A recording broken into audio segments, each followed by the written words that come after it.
Portanto, ide, fazei discípulos de todas as nações, batizando-os em nome do Pai, e do Filho, e do Espírito Santo. Mateus, capítulo 28, versículo 19.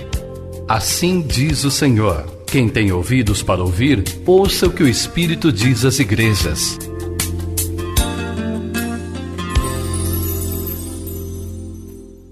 Deus, em nome de Jesus, obrigado, Deus, por mais um dia de vida, um dia na Tua presença.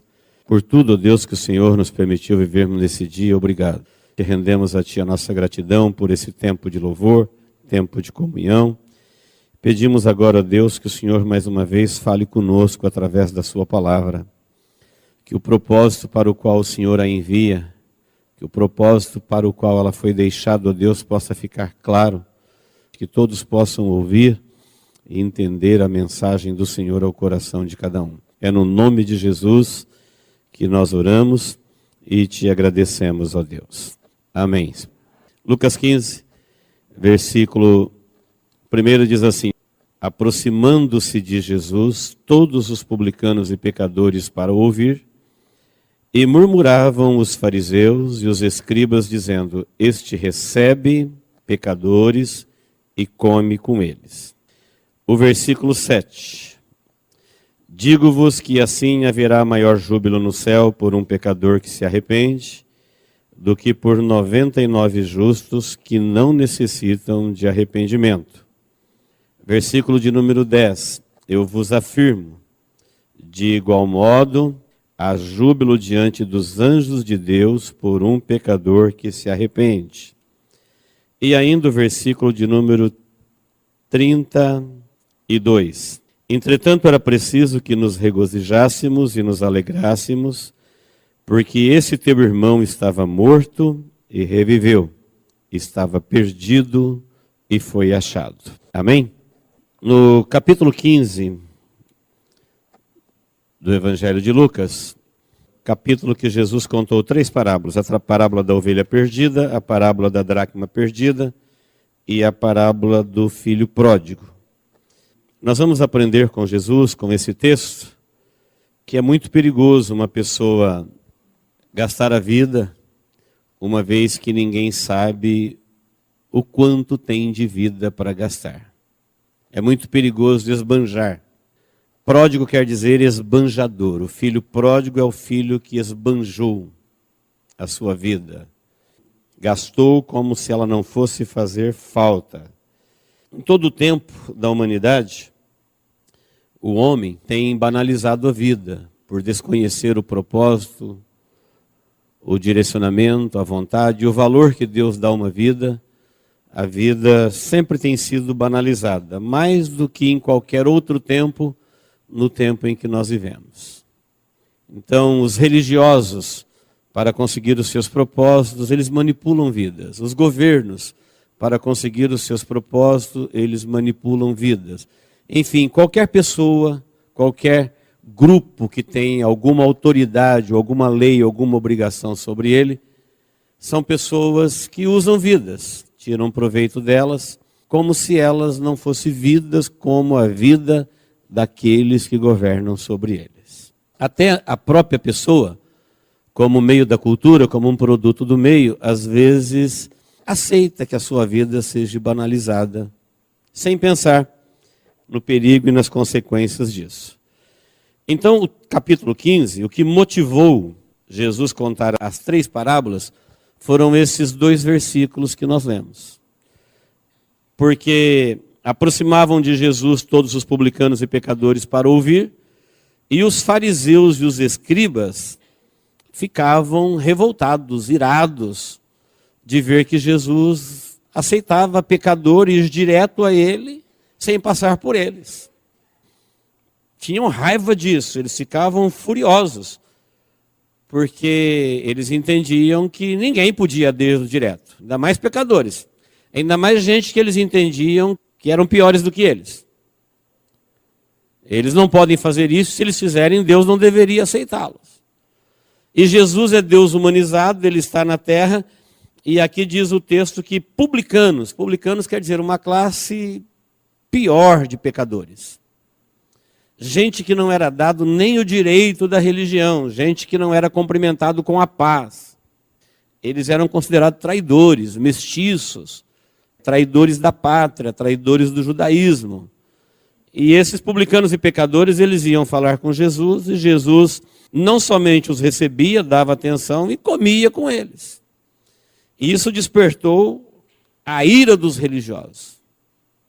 E Jesus está montando a parábola exatamente para fazer nós e eles, ou qualquer um que exerce domínio ou autoridade sobre a vida de alguém, entender que essas parábolas é para eles. Os religiosos de hoje, por exemplo, essas 3 parábolas são uma das mais pregadas. Mas eles conseguem pregar essas parábolas sem tocar no assunto do porquê delas. O que as motivou? É uma parábola linda, dá uma mensagem maravilhosa. A ovelha perdida, a dracma perdida, o filho perdido. Mas se perguntássemos qual o objetivo, por que Jesus contou essas parábolas e qual é o ensinamento delas? O motivo está no versículo 1 e 2. Porque pecadores e publicanos são recebidos por Jesus. Líderes religiosos estão em fúria porque eles não aceitavam alguém passar por eles ou ir a Jesus sem passar primeiro por eles. Eles é que deveriam dizer como, onde, que jeito, quanto custa, quantas vezes, o que você tem que fazer. É o que a religião propõe para as pessoas. E as pessoas, porque não acreditam que Deus é possível, direto à fonte, um relacionamento pessoal direto com Ele, eles procuram a religião, e a religião faz isso, distorce, prende e não aceita que as pessoas vão direto a Jesus. Então a revolta deles era que Jesus comia com os pecadores, mas isso está errado só na primeira leitura, porque Jesus recebia os pecadores. Então se Jesus recebe os pecadores, é os pecadores que comem com Jesus, e não Jesus comendo com os pecadores. Porque na interpretação dos religiosos, dava a impressão que Jesus deixou de ser puro, santo e Deus, porque ele foi se unir aos pecadores, foi viver com eles, e ao contrário. Jesus aceita que os pecadores venham se unir a ele, viver como ele.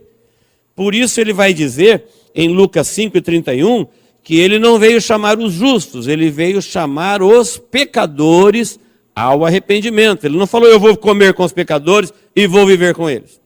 Eu vim chamá-los e chamá-los ao arrependimento. Ele falou, eu não vim chamar justo.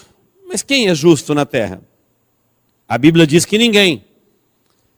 Mas sabe por que Jesus está dizendo que ele não veio chamar justos? Porque muitas pessoas não se sentem pecadores. Eles se acham justos. Eles têm lá os seus padrões.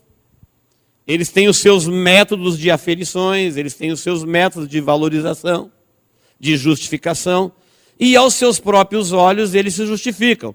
E uma vez que a pessoa se justifica, ele se acha justo, e uma vez justo, Jesus está dizendo, eu não vim para eles. Eles já estão contentes. Eles já estão felizes com eles mesmos. Eles estão felizes com a sua própria justiça, com o seu próprio juízo, com a sua própria sentença. Portanto, eu não vim chamá-los. Olha que perda irreparável para as pessoas que se auto-justificam, para as pessoas que se colocam como justos diante de Deus. E os principais eram os religiosos. Jesus aqui chama ao arrependimento publicanos, pecadores e religiosos, que eles achavam que não precisavam de arrependimento. Então, em mais de um lugar, em vários lugares, só o próprio Jesus deixou registrado que o Filho do Homem veio buscar e salvar o que se havia perdido. Quem se sente perdido, quem acha que está perdido, quem acha que está rompido com Deus, geralmente a pessoa pensa que Deus não se interessa por ele, engano seu. É exatamente para esse tipo de pessoa que Jesus veio. É para esta pessoa que ele falou, é eles que eu vim chamar. Estou procurando por eles. Onde estiver um deles, eu estou procurando por eles. Gente que entende que em relação a Deus, ele está perdido, mas não quer continuar perdido. Enquanto a religião vai dizer que os perdidos estão perdidos se não cumprir com as suas cargas religiosas, Jesus vai dizer que os religiosos estão mais perdidos do que todos. E que ele está procurando aquele que se sente perdido em relação a Deus. Então, no capítulo 15, Jesus está falando diretamente com os líderes e com qualquer pessoa que se justifica atrás de uma religião. Só no capítulo 16, versículo 1, é que você vai ver Jesus voltando a falar novamente com os seus discípulos. O texto ele está falando com os religiosos. Muito bem. No versículo 7, que foi o primeiro que nós lemos, é o final da parábola da ovelha perdida. Todo mundo conhece a parábola. Jesus diz, um homem tinha 100 ovelhas e uma se perdeu, e ele deixou as 99 em segurança e saiu em busca da ovelha perdida. E quando ele achou a ovelha perdida, ela estava ferida. Ele pegou no seu colo alegremente, curou suas feridas, levou para casa e chamou os seus amigos e falou, se alegrem comigo, porque eu achei a minha ovelha perdida. E faz uma revelação que a gente não entende muito bem. Ele falou, olha, eu digo para vocês, agora ele está falando para os religiosos, que existe uma maior festa no céu por um pecador que se arrepende do que por 99 justos que não precisam de arrependimento.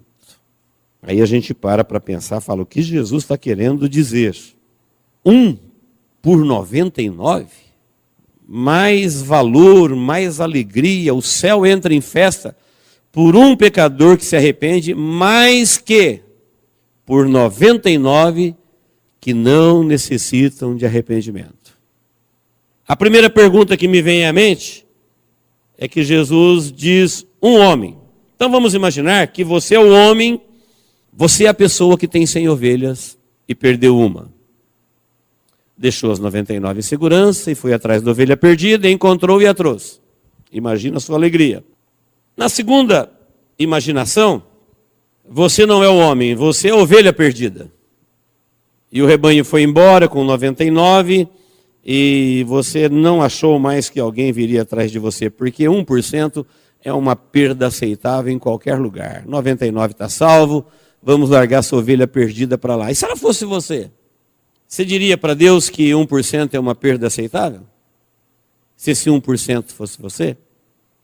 Se você não fosse nem o homem dono das 100 ovelhas, nem a ovelha perdida, se você fosse um dos 99 que não necessitam de arrependimento, você aceitaria alguém parando o trabalho dos 99 só para voltar atrás da ovelha perdida? Quem seriam os 99 que não necessitam de arrependimento? 3 pontos de vista. Seriam os anjos, porque os anjos não pecaram, não precisam de arrepender. Será que Jesus está dizendo que ele deixou os anjos no céu e veio atrás da ovelha perdida na terra, e ele sente mais alegria quando um pecador se arrepende na terra do que por 99 anjos que estão no céu que não se arrependeram? Pode ser. Será que ele está dizendo que os 99 que não necessitam de arrependimento, ele está se referindo às pessoas que já se arrependeram, que já tiveram o seu momento de júbilo no céu, que já têm os seus nomes escritos no livro da vida, portanto eles estão seguros, eles estão com relacionamento com Deus, eles têm o Espírito Santo habitando na vida deles, e uma vez que eles já tiveram o seu momento de festa, de alegria, eles estão seguros, então agora a alegria no céu não é mais por eles, é por aquele que está se arrependendo naquele momento? Pode ser também. Ou será que Jesus está dizendo que os que não necessitam de arrependimento são os religiosos que ao seu próprio ver, no seu próprio juízo, na sua própria cabeça, eles já estão justificados por causa das suas práticas religiosas e são justificados aos seus próprios olhos? Pode ser também, eu creio que esse é o argumento que mais pesa. Porque ele está falando para religiosos perdidos que estão querendo mostrar o caminho para aqueles que estão perdidos. E se acham os únicos. na condição de fazer isso. O que nós aprendemos com o texto é que Deus não está feliz com a perda de ninguém e que Ele pagou o preço para salvar a todos. E se depender dele, se houver arrependido na terra, ainda que seja um só, não importa quantos vão dizer para Deus, eu não preciso de Deus, não preciso de arrependimento, eu sou melhor do que A, eu sou melhor do que B, praticam as suas religiões.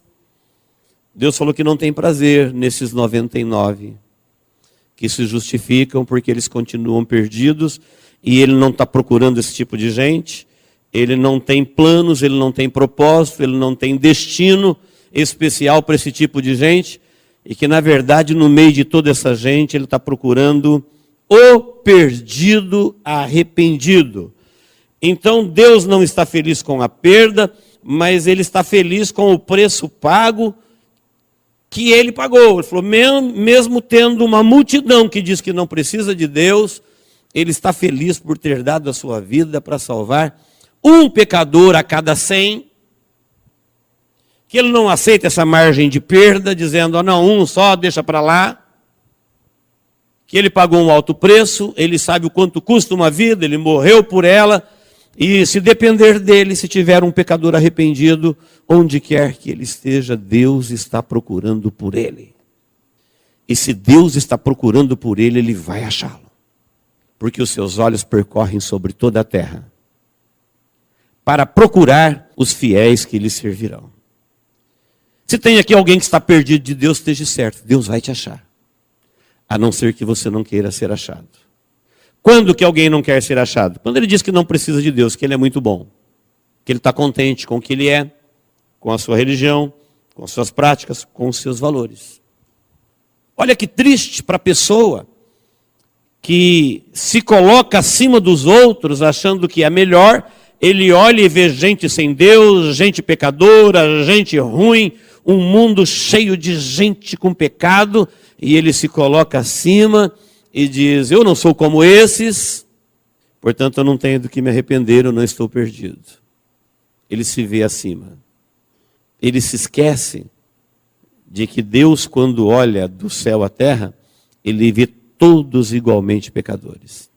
Então pense num tipo de gente que você não suportaria ficar na frente dele 1 minuto.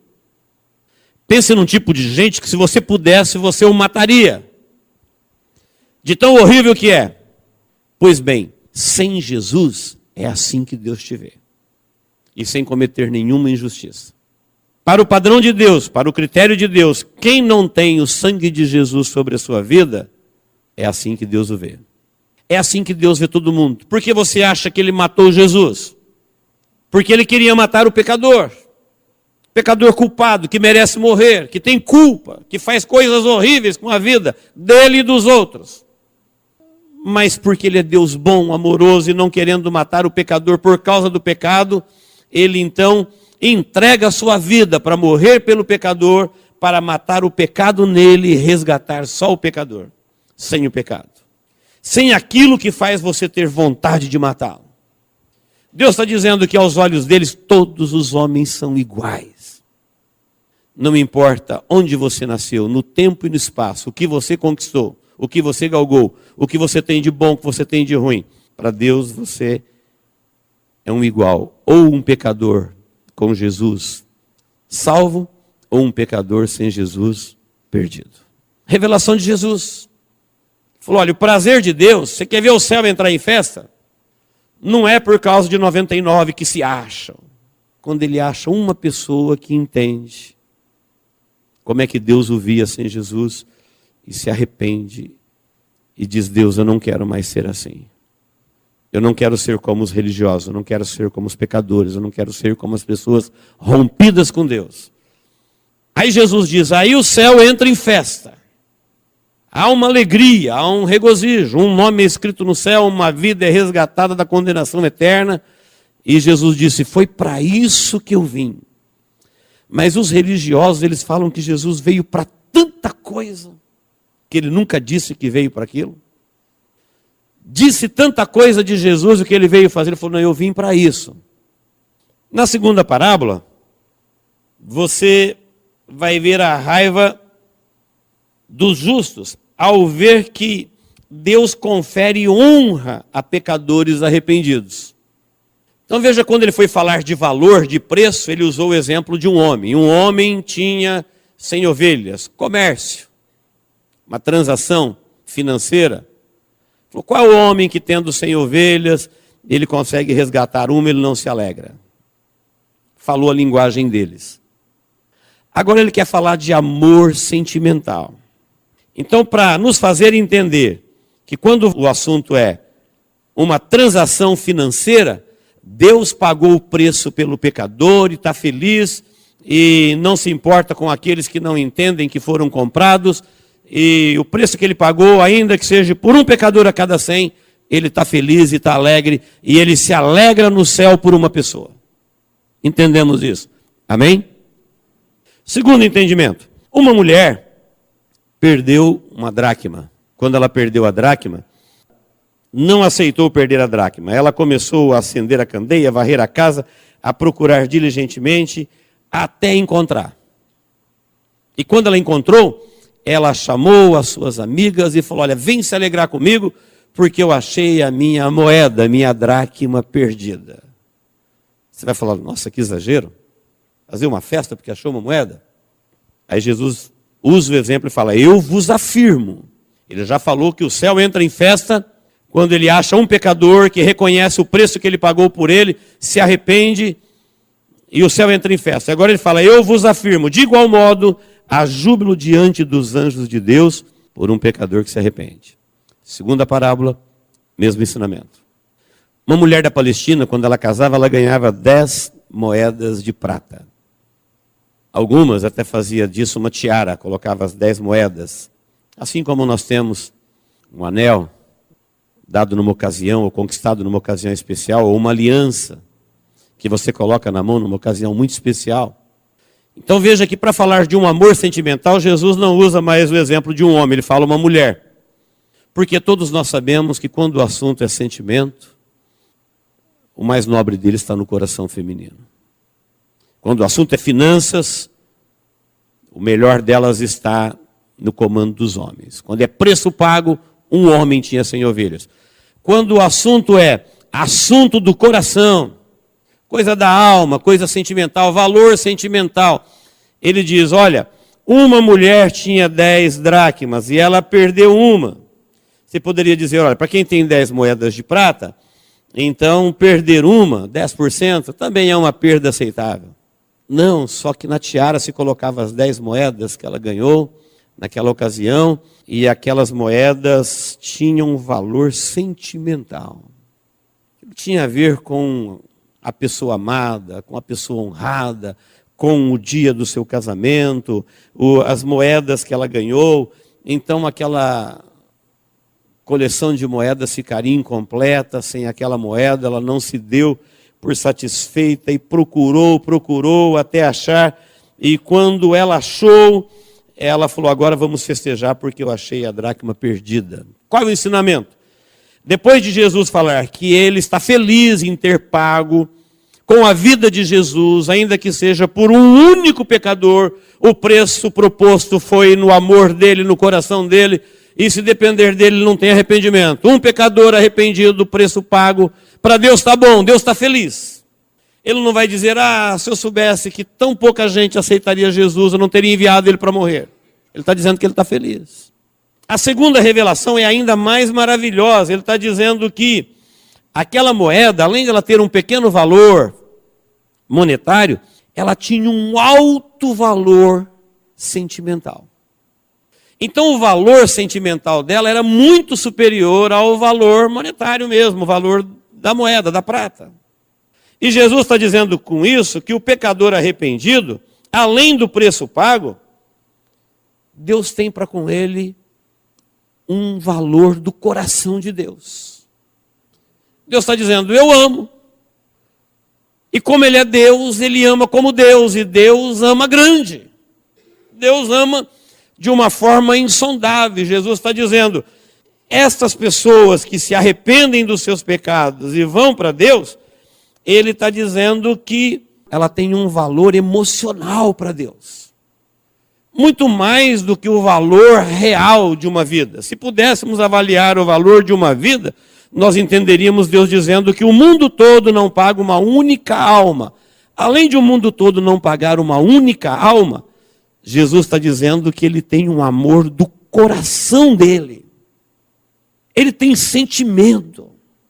Você vai dizer, por quem Deus tem um amor? Que ele tem sentimento por aquela pessoa. Vai dizer, o perdido arrependido. Olha a honra que Deus dá a pecadores arrependidos. Deus está declarando em Jesus que ele ama o pecador arrependido porque é dele, é do coração dele. Ele tem por ele um amor. Será que o pecador arrependido sabe disso? Será que a pessoa que não se arrepende tem ideia do que ela está perdendo? Então Jesus declara que o coração dele está cheio de amor para dar para quem? Para aquele que mesmo sendo um perdido, pobre pecador, se arrependeu e que Deus tem para com ele um amor sentimental. E aqueles que se acham melhores, ele não tem nada para eles. A religião não vai dizer isso. A religião vai premiar os melhores, ela vai culpar os piores e vai enganar a todos. Toda e qualquer religião. Você quer ver uma religião ou os líderes religiosos ficar furiosos? Fala que você pode falar com Deus sem precisar deles. Fala para Roma que você vai para o céu sem passar pelos dogmas romanos. Fala para o Espiritismo que você vai para o céu direto com Deus sem se reencarnar. Fala para qualquer líder religioso que você conhece, qualquer estrutura instituída, de gente que se credenciou para ser intermediários de pecadores a Deus. Gente com nomes, com pronomes, com títulos, com honrarias. Diz para eles que você não precisa deles, que você pode falar com Deus, porque você reconhece que é um perdido pecador e que Deus pagou o preço da vida do filho dele por você e que ele tem um sentimento do coração dele para com o seu coração. Eles ficarão furiosos. Vai dizer, não, você não pode. Você tem que me ouvir, você tem que me obedecer, você tem que fazer isso, você tem que fazer aquilo. Palavra de Jesus, por 3 vezes, repetindo o mesmo ensinamento. Numa ele coloca o valor do preço pago, na outra ele coloca do valor do coração dele. Deus tem negócio no coração dele, com o coração de pessoas que não têm vergonha de se arrepender e nem de se assumirem pecadores. Ao mesmo tempo que Deus tem repúdio, falou, não vim chamar essas pessoas, não tem promessa para eles, a não ser que eles se arrependam. Mas gente que entende definitivamente que não precisam de Deus, que já estão justificados pelos seus próprios atos ou por suas próprias práticas religiosas, Deus falou, eu não vim para eles, não vim chamar são, não vim chamar justo, gente que se justifica. Estou à procura de gente para viver como pecadores? É uma apologia ao pecado? Não. Gente que quer se arrepender da vida que está vivendo. Gente que diz para Deus assim, olha Deus, o Senhor é Deus, sabe quem eu sou, o Senhor sabe o que eu falo, porque falo, onde eu vivo, como vivo. Diante de Deus ninguém pode se esconder, e é isso que eu sou, mas eu não estou feliz em ser o que eu sou. Eu me arrependo. Eu quero ser um pecador arrependido. Deus tem para com ele uma honra tão grande, que ele usa o exemplo da mulher para dizer que ele tem negócio do coração dele com o coração do perdido pecador. Às vezes na religião você aprende que você tem que crescer religiosamente. Aí você vai para o Evangelho vai te libertar principalmente das prisões religiosas. E vai dizer para você assim, olha, religião não salva ninguém, religião não ilumina ninguém. Onde tiver alguma religião que estiver prendendo alguém, fuja dela. Você precisa ser servo livre. Aquele que encontrou com Jesus, que se arrependeu do que era, e que Jesus disse, vai, você está livre. Vai e não peques mais. Não viva mais essa vida, não pense dessa forma, não pratique mais isso. E você vai ser ressuscitado no último dia. E quando você tomar essa decisão, Fique sabendo, palavras de Jesus, a sua decisão gerou uma festa no céu. E quem não tem coragem de se assumir pecador, porque nós não temos muita facilidade para isso não. Quando o assunto é salvos e perdidos, nós vamos logo desfilando os nossos dotes. Nós vamos logo falando da nossa fé. Nós vamos logo falando das nossas virtudes, aquilo que você tem de bom. E João Batista já havia dito, não comeces a dizer, temos por pai Abraão, que isso não vai livrar ninguém da ira vindoura. Faz uma coisa, se arrepende dos seus pecados e você vai ver o que Deus tem para você, o carinho que Deus tem, o preço que Deus pagou, o amor que Ele sente, o destino, a honra e as riquezas celestiais. Um religioso não pode falar isso, porque ele está pregando contra a própria religião dele. Dizer para as pessoas, vocês podem se relacionar direto com Deus. Beba direto da fonte. Experimente você, fale com Ele direto. Faça um teste. Quer ver se isso funciona? Faz o que Ele falou, entra no teu quarto, fecha a tua porta e fala com Deus. Fala na sua intimidade, você vai ver o que acontece em público.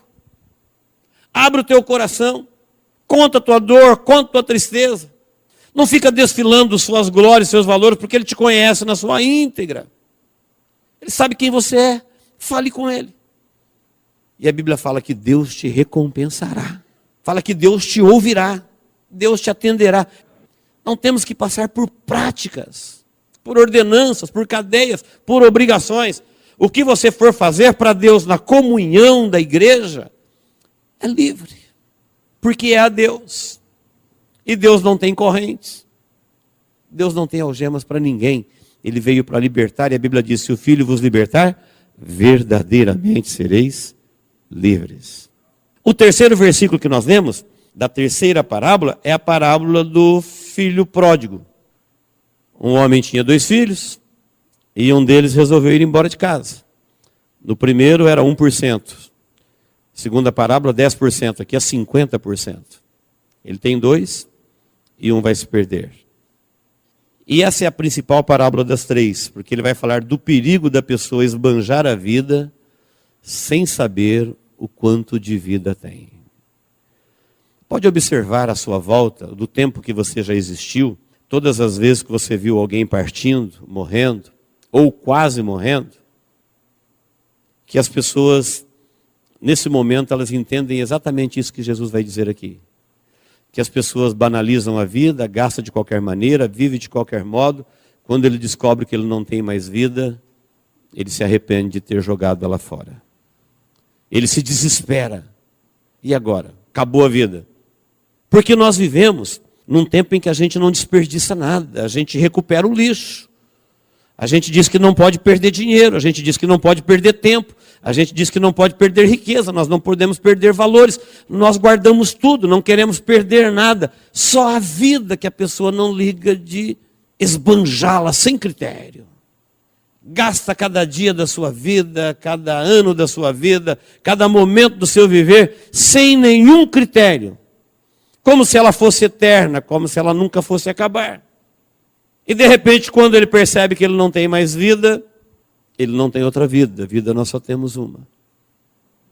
Para nos ensinar isso, Jesus falou que um homem tinha 2 filhos, e o mais moço falou para o pai, pai, dá-me parte da herança que me pertence, e eu quero viver a minha vida. Então preste bem atenção. Sabe aquelas pessoas que dizem assim, se eu for para o inferno, alguém vai pagar, porque ele não veio atrás de mim, porque não orou por mim. Não é isso que Jesus está ensinando. A ovelha ele foi atrás, a dracma também. O filho, ele não foi atrás. Ele sabia onde o pai morava. A ovelha é um animal que não tem nenhum outro animal na terra que se perde mais fácil do que ela.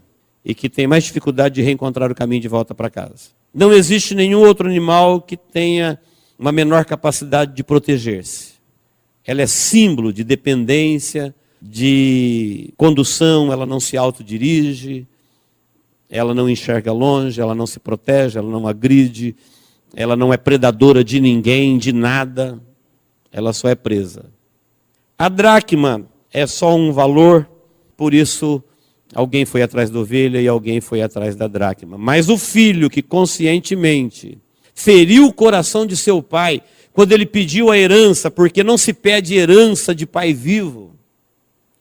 Quem pede herança de pai vivo está dizendo para ele assim, olha, para mim o senhor já morreu.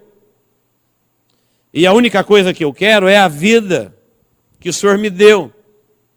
E eu quero viver do jeito que eu quero viver, não se meta na minha vida. Quando aquele filho pediu para o pai, dá-me parte do que me pertence, ele está dizendo, é minha herança? É, então deixa eu fazer o que eu quero com ela. Deixa eu ser dono do meu nariz. Eu quero viver numa terra onde o Senhor não venha se interferir na minha vida. Sabe o que Jesus está dizendo? Que pessoas o tempo todo falam isso para Deus. Deus, a vida é minha. O Senhor me deu. Então deixa eu viver do jeito que eu quero. A herança quer dizer isso, porque a coisa que mais vale na vida de alguém é a vida dele. Porque se você não tiver vida, tudo que você tem também não vale nada. Então a sua vida é o seu maior valor. E Jesus está revelando para nós que o coração de Deus é atingido, ele é ferido. Muita gente dizendo para Deus, olha, para mim é como se o Senhor estivesse morto. Como se o Senhor não existisse. Não quero saber da sua casa, não quero saber das suas promessas, não quero saber das suas leis, não quero saber das suas regras, não quero saber do seu amor, não quero saber do preço que o Senhor pagou pela minha vida, não quero saber do sentimento do seu coração pelo meu coração. Eu quero viver a minha vida. Deus tem que conviver com pessoas o tempo todo que fazem isso. Ele sabe que ele feriu o coração do pai. Mas a única coisa que nós realmente temos na vida é a vida. As outras coisas, você tem administração e por um tempo. Agora tem uma coisa que é sua. Essa foi Deus que te deu, é a sua vida. Ela está comprometida por causa do rompimento com Deus, e Deus está comprometido em resgatá-la, mas Ele não pode fazer isso sem você. Por quê? Porque Ele te deu, ela é tua. E você tem a liberdade de fazer o que você quer com ela. Por isso Ele falou, pai, me pertence? Pertence, então me dá. Eu quero viver ela do meu jeito. E Ele foi viver. Embora a vida seja de Deus, dada por Deus, mesmo as coisas que você tem dado por Deus, sem Deus elas acabam. Preste bem atenção nessa frase. Alguém fala assim, não, tudo que eu tenho foi Deus que me deu, a minha vida foi Deus que me deu, e porque Deus me deu, porque Deus é bom comigo, porque Deus me abençoou. Isso é uma verdade. Mas mesmo as coisas que Deus te deu, sem Deus elas acabam. Porque nada existe sem Deus. Tudo que Deus criou existe nele.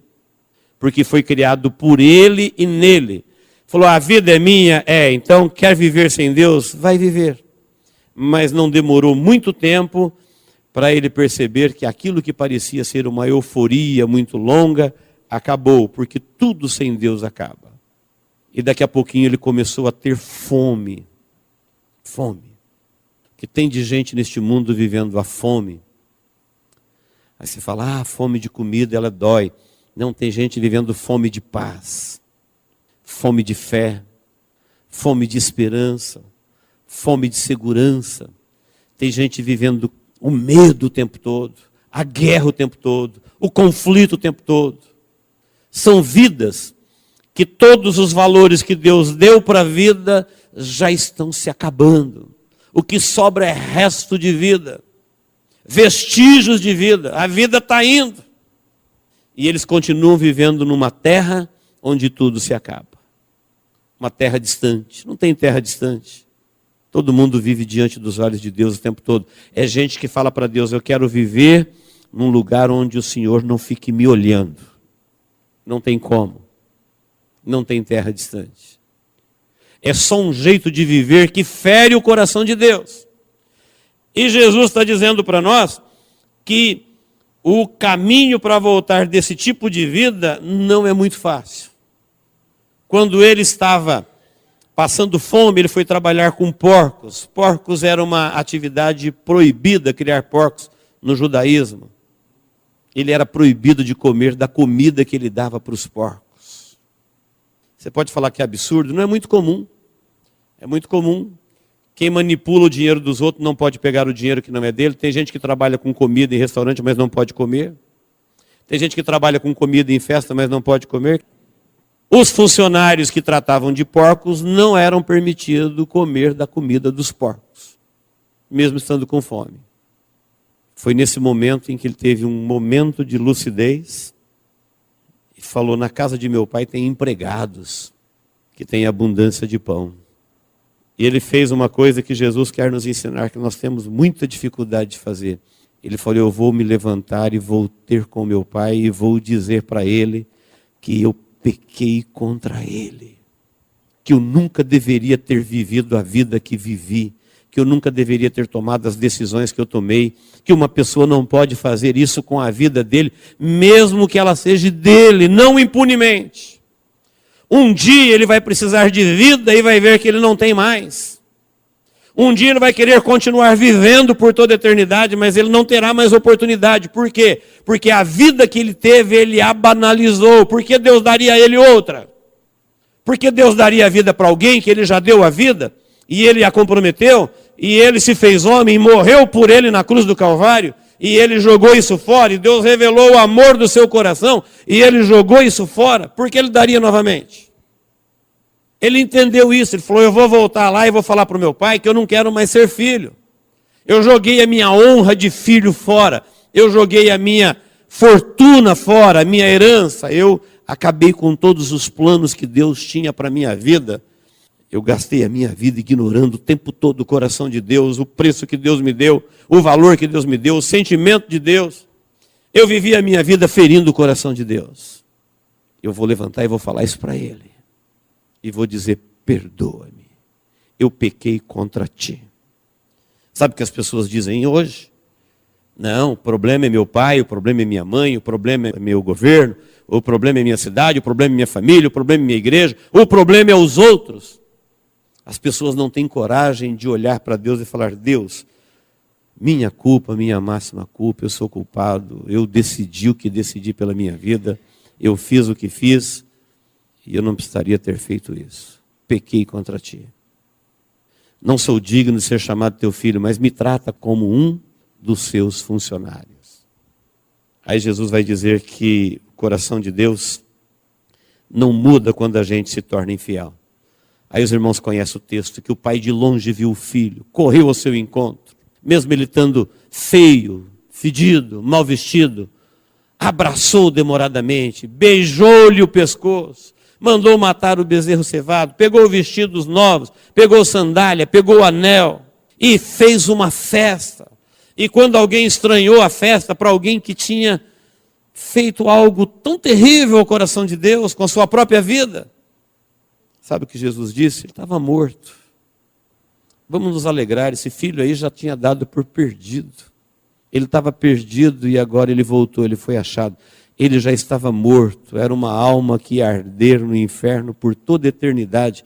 E ele voltou aqui talvez no final da sua vida dizendo: Pai, me perdoa com o que eu fiz com a minha vida. E Deus o perdoou e disse assim: era preciso a gente festejar. Quando alguém falou: não, ele gastou com as meretrizes, ele gastou na farra, ele feriu o teu coração, olha o que ele fez com você, pai. Essa pessoa não, ele tem que ir para o inferno. Ele falou: não, ele já estava lá. Era só questão de tempo. Veja que Jesus falou da pessoa que estava na farra. Estava morto. Você pode falar: não, ele não tinha morrido ainda. Já tinha morrido. Só não tinha chegado o dia da sua morte. Mas já estava morto. Não tinha entrado na perdição, mas já estava perdido. Próprio Jesus falando que o pai se alegrou e disse: não, ele estava morto e agora ele está voltando para a vida. Vamos nos alegrar. Isso merece festa. Amém, queridos? Nunca tenha vergonha de se assumir pecador. Deus tem uma honra especial para pessoas que assumem os seus pecados e se arrependem deles. Deus revela um amor do coração dele para esse tipo de gente. Enquanto ele abomina a gente que se esconde atrás de práticas humanas ou práticas religiosas, quando na verdade ele conhece o interior da pessoa. Mas tem um carinho especial, um amor especial, uma promessa, um céu de glória, uma festa para fazer com essa pessoa. Nas 3 parábolas ele falou: digo-vos, afirmo-vos, e era preciso. E em outros textos ele falou, eu vim para esse tipo de gente. Estou procurando esse tipo de gente. No meio daqueles que estão aí se justificando com suas práticas humanas, os religiosos que estão todos felizes por aqueles que estão cumprindo suas práticas religiosas, cumprindo suas ordenanças, engordando seus métodos, abarrotando seus cofres, enchendo eles de honrarias humanas, colocando-se como atravessadores de Deus. Enquanto a religião pratica isso, Jesus continua em busca do perdido pecador. Amém, irmãos? Deus nos abençoe em Cristo Jesus. Te convido para um momento de oração. Não distraia sua mente. Fique na presença de Deus. Quem sabe hoje é o dia de você dizer, Pai, pequei contra ti. Eu não sou digno, mas faze-me como um dos teus servos. Deus não vai te fazer servo nem escravo. Ele vai te fazer filho dele em Cristo Jesus. Não perca a mais linda promessa de Deus. Não deixe passar na sua vida a mais linda revelação de Deus, dizendo, eu tenho um amor de coração para coração. Amor sentimental. Além do preço pago. Além do sangue vertido na cruz, Ele está dizendo, tem uma outra coisa que você precisa saber, eu amo você. Eu amo. É algo do coração de Deus dizendo, eu não quero te perder, eu te amo.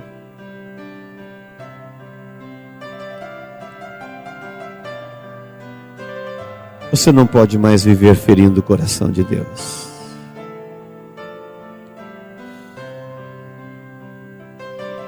Que seja hoje o dia de você se levantar. Você sabe o caminho. Você sabe onde é a casa do Pai. Você sabe onde falar com Deus. E a sua vida será uma festa. A alegria ocupará o teu coração, a tua alma. Isso entrará por toda a eternidade. Creia nisso, em nome de Jesus. Deus, nós estamos na tua presença e te alegramos por estar aqui, Senhor, na casa do Pai, na tua presença. Te peço, Deus, em nome de Jesus, olha para a vida de cada um dos teus filhos. Ajude-nos, a Deus, a entender o preço pago por cada uma de nossas vidas. Isso fique claro no coração de cada um. E cada um entenda, ó Deus, que o Senhor os ama de fato.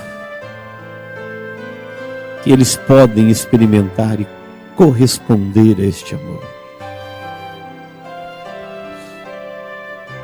Possamos entender, ó Deus, que o Senhor continua olhando para aquela vida que se foi e nunca voltou até hoje.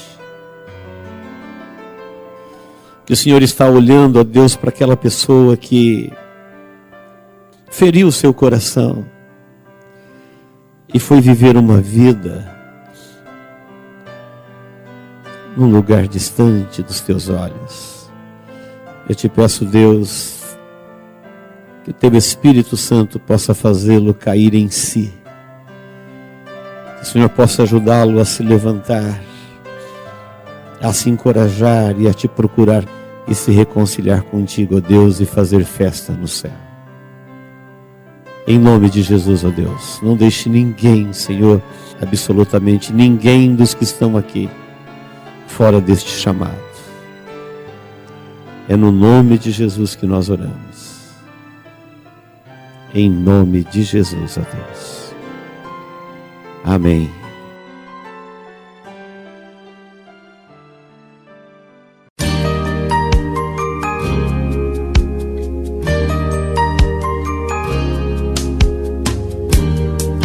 Esta mensagem foi gravada ao vivo quando ministrada na Igreja Evangélica Manancial. Este tema e outros mais estão à disposição do público a preço de custo, com o único objetivo de proclamar a palavra de Jesus nestes últimos dias.